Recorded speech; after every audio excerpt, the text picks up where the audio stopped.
We are back here on Morning After, 10:45 on this Thursday morning, and we're talking about how the pandemic has shaped your faith, and specifically how it has changed the church-going experience. Sharon Bolen is joining us. She's an evangelist and faith speaker, head of Sharon Bolen Ministries. Sharon, thank you for being here. It's good to see you. This is our second attempt. I know we had a technical difficulty the first time, but we're back here and ready to go.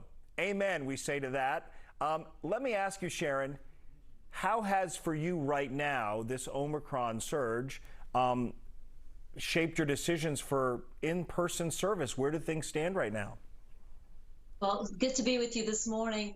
Well, I will say this, as an evangelist, I travel extensively and minister, and it has limited my travel. But I want to go back and talk really quickly about the society as a whole and where we are facing this pandemic, especially for churchgoers. You know, after 9/11, I believe that incident, as tragic as it was, it brought our nation together, and churches were filled, and people were coming from every direction because they wanted to come to have hope and encouragement.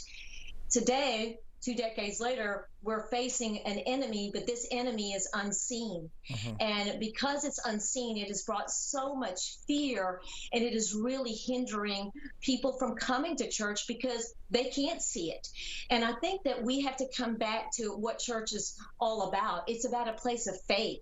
And we have to come back and know that our faith is greater than our fear. And I think people have to come back to that because America was founded on faith. And that's what we're losing right now because we are entertaining so much fear. Do you think, though, we have, to some degree, at least been able to weather this a little better from a faith perspective with the virtual services that allow you to spread a message and reach people where they are, which, frankly, is on social media platforms, something that didn't exist 20 years ago? Absolutely. I think it's truly helped so many of us, and especially those who aren't able to come outside and, you know, they may have a compromised immune system. But as a whole, we need that personal touch. We need to be able to come together and unite because that's what church is about. It's about community. And if we isolate ourselves and continue to just do this virtually, I think we're going to lose what church is all about and what it was created to do. And again, that is to bring us together. So I want to encourage people that are dealing with fear, because I know everybody is.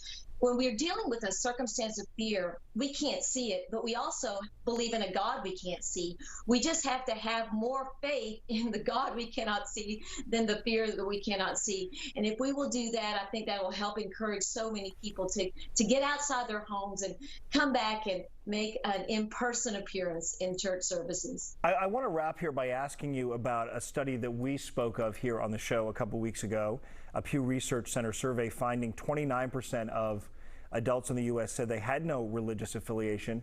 That's a 6% increase from 2016. That trend was taking shape ahead of this pandemic.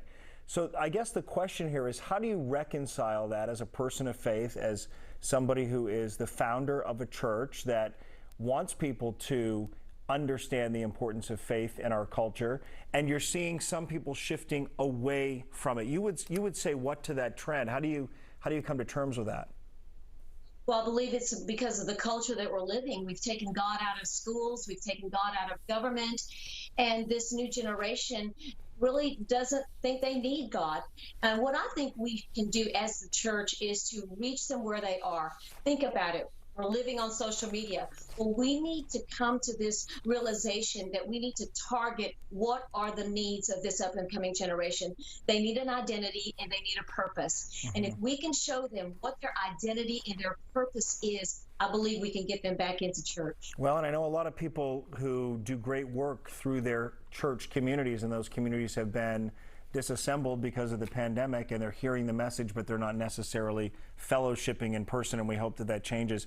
Sharon Bolen, thank you. Sharon Bolen Ministries, you can check out her ministry online and in person, SharonBolen.com. And she is, of course, as we said, on social media because you have to reach people where they are.